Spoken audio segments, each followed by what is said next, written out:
monophonic, and it would already sound nice.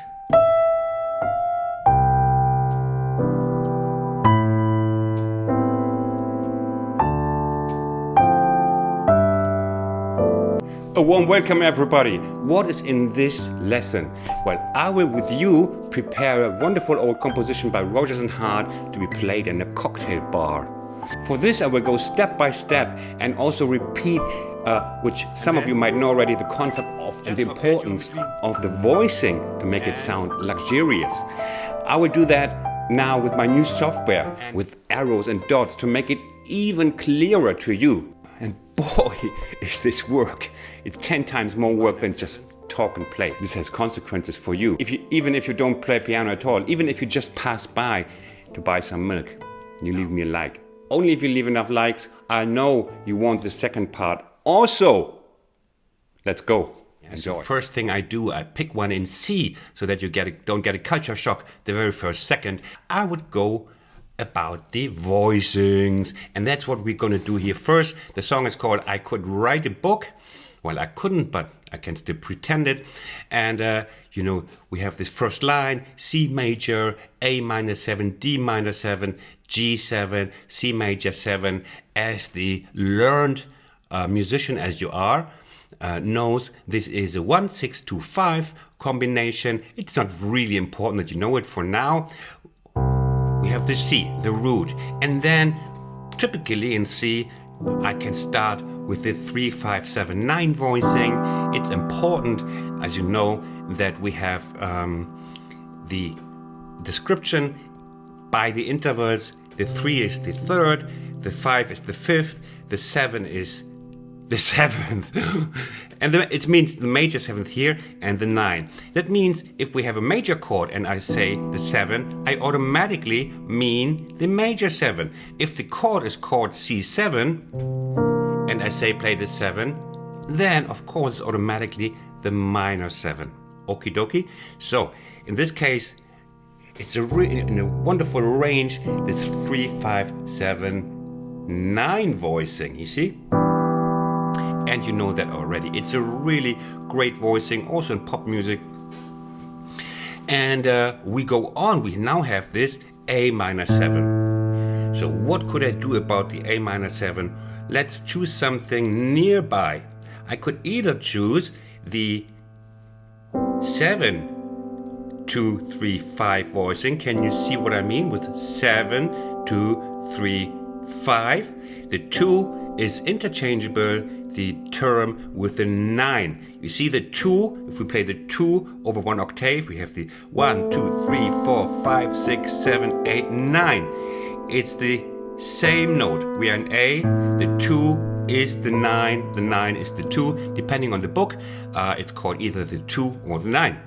So here we have called it the 7-2-3-5 or 7-9-3-5. Please remember that they're interchangeable, the names. So wonderful. So we found already, our task is to play the chords and the voicings really close by, because the melody is doing the movement, and we are not the stars accompanying the melody. We cannot, if the melody is doing the motion, we cannot do like, oh, something broke off. My dignity. Okay, so you see we have to stay close. We're just accompanying, and it has shown in the past 1,000 years that the chord notes should be close within, close to each other. So we were here, 3-5-7-9. Now we have the A minor 7. Nice. Just a couple of steps away. 7-2-3-5, and then we have the D minor 7. We are here in the A minor 7, and I just have to do these ones here to be again on a 3-5-7-9 voicing. We are at the same time repeating a little bit what you learned about the A voicing. Now we are now in 3-5-7-9 on D minor 7, and we are on the second step, right? We are on the D minor 7, which is the Roman 2, the second step. And now we have the G7. So this is a 2-5. the G7 is the dominant, it's the 5. And for these 2-5 patterns, which are abundant very, very often in jazz piano songs, but also in pop songs, everywhere, the 2-5 combinations, and there it has proven that there is a great mechanism for those. Like, we are in D minor 7 now, and we just move one finger, this one here, which is in D minor 7, it's the 7. And this just moves down here. G7, you see, D minor 7, 3, 5, 7, 9, and the G7. Let's have a look briefly again at the G7. It's the 7, the 9, or the 2, the 3, and the 13, or the 6. Again, the 6 is the same note as the 13. It doesn't matter if we play it here, here, or here, or here. The E is the 6 or the 13. Now, so this combination, this 2-5 combination, where we start on the 2 with the 3, 5, 7, 9 voicing, and just move one voice, the 7 to the G, to the 3 of the G. I have this from a wonderful book by John Mahagan, who I think established this in a systematic fashion, the 2-5 combination with the A voicings, meaning here,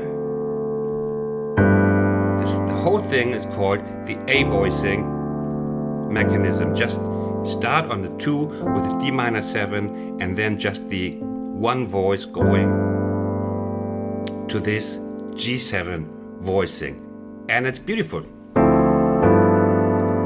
know. So now we are here, C major, D minor 7, A minor 7, and now we have this so-called A voicing. It doesn't have to anything to do with the key A. Yeah, and we're back in C. Wonderful. So we found the voicings for C, A, D minor 7, and G7,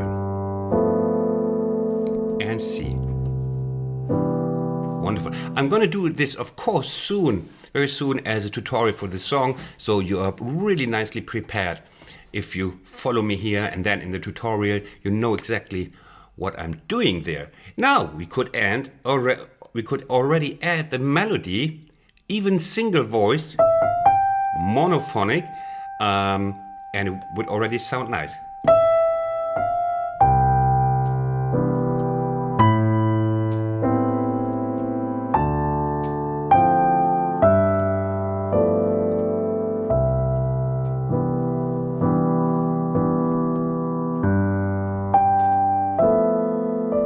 Oh, lovely. And we haven't even used any ornamentation, just plainly.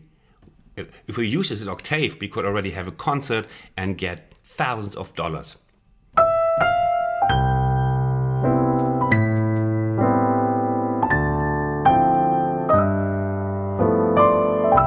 And then just arpeggio in between.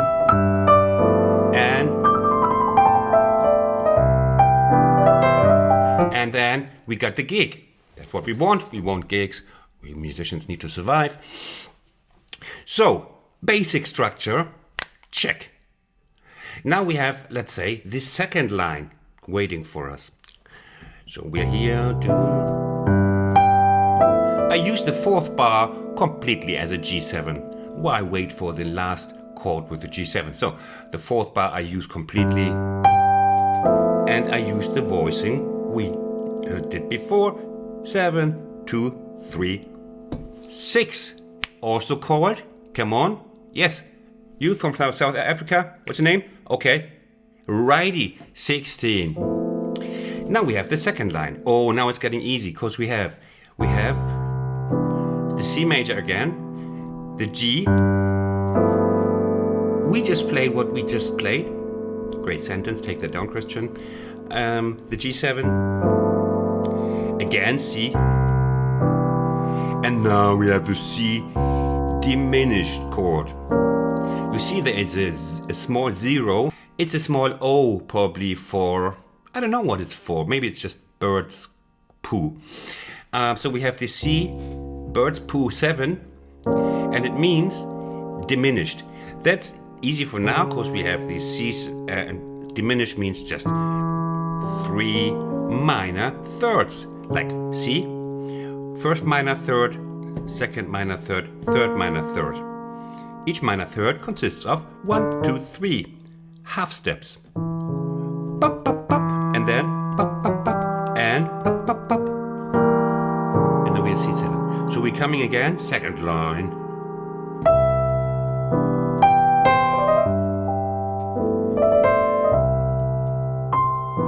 Now C minor 7 here. And what have you? We have the D minor 7. You know that already. We just played it a line ago. Wake up. We use again our A voicing. And here we go.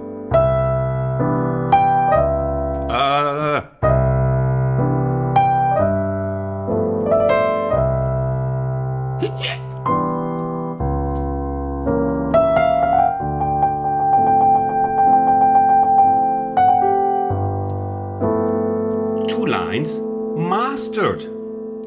So you saw, if you want to go into detail, we just don't manage a lot. Well, that's the point of a lesson. It's not a tutorial, it's a lesson on how to approach a song. Anyway, I have the next 2 lines ready, not edited as explicitly.